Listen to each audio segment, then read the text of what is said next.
It's almost tamales season, so today we're doing a step-by-step tutorial on how to prepare tamales. We're going to start out by cutting 8 pounds of chuck roast or brisket into small 3 to 4 inch pieces.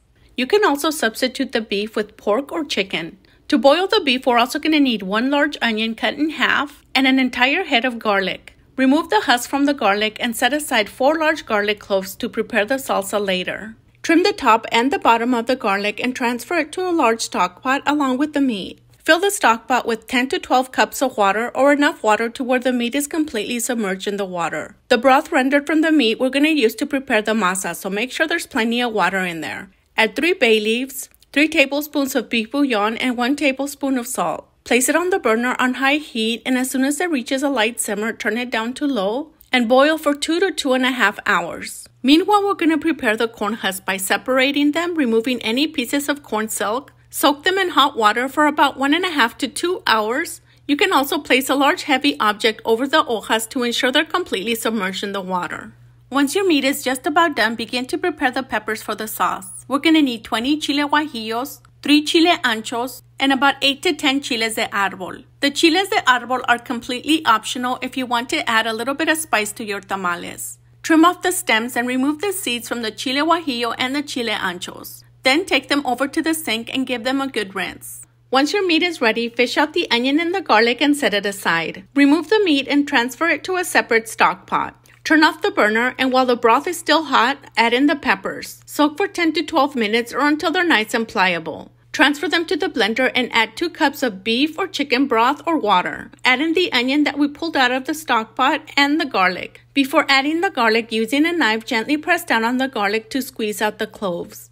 Add them to the blender with the rest of the ingredients along with the 4 garlic cloves that we set aside and 1 tablespoon of cumin. Blend on high for a good 1 to 2 minutes or until the sauce is nice and smooth. Once your meat is cool enough to handle, chop it into small tiny pieces and transfer it back into the stock pot. Strain out the broth into a large saucepan. Soaking the peppers in the broth is going to add more flavor to the broth, which is going to make your masa taste even better. Mix in 3/4 of the sauce from the blender to the meat. The remainder of the sauce we're going to set aside and we're going to use it to prepare the masa.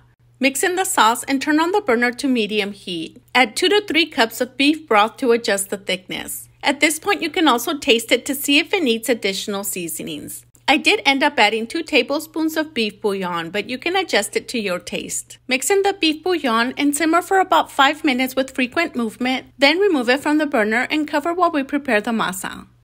We are going to use 5 pounds of corn flour. You can use this brand or any other brand of your preference. Add the masa to a large mixing bowl and mix in 3 tablespoons of salt and 2 tablespoons of baking powder. For the amount of corn flour that we're using, we're going to use 1.5 to 2 pounds of lard. You can also substitute the lard with vegetable, olive, or canola oil. If you're using oil, add 2 cups of oil for each pound of lard. So for the 5 pounds, you would need 3 to 4 cups of oil. Using your hands, mix in the lard until it's well incorporated with the masa or until it has a crumbly texture like this. Make a small crater in the middle and begin by adding the sauce from the blender. Add 2 to 3 cups of beef broth to the blender to get the remainder of the sauce that's stuck to the side of the glass. Cover and give it a good shake and add it to the masa. Using a wooden spoon, begin to mix the masa. Once the broth and the sauce is completely absorbed, continue adding broth as needed.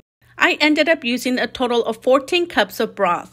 So make sure to have plenty of extra store-purchased broth just in case you need more. The amount of broth you use could vary depending if you use oil or lard. You can also prepare the masa by using a stand-up mixer. Just keep in mind that if you're making a large amount, you may have to mix it in 2 separate batches depending on the size of your mixing bowl. If mixing by hand, make sure to have plenty of help standing by because this can take up to 30 minutes of mixing time. When mixing, make sure to reach all the way to the bottom because the masa tends to stick to the bottom of the bowl. Continue mixing until you no longer see white specks of masa. You will know when your masa is just about done when it becomes easier to mix. While you're mixing the masa, you also want to taste it to make sure it has enough salt. And you can add more to adjust it to your taste. A great way to check to see if your masa is ready is by taking a pea-sized amount of masa and dropping it into a glass of water. If it floats to the top, that means it's ready. If it floats to the bottom, that means you need to continue mixing a little while longer, or you may have to add more lard or oil. Once your masa has a nice, smooth, fluffy texture like this, it's ready. Before preparing the tamales, remove the husk from the water to drain off the excess water. Add 2 to 3 tablespoons of the masa onto the smoother side of the corn husk. Using a spatula, spread it evenly over the bottom portion of the corn husk. Add a hefty spoonful of the meat right in the middle. Fold over the first flap and then the other. Fold the tip and place it on a cookie sheet. Continue with the rest of the tamales until you run out of masa and meat. As you're making the tamales, you're going to have a lot of hojas that are too small to use. Don't throw those away because we will be using those later once we're done preparing the tamales. Making tamales is very rewarding. Aside from having some delicious tamales to enjoy, you also get to spend time with the family as you prepare the tamales.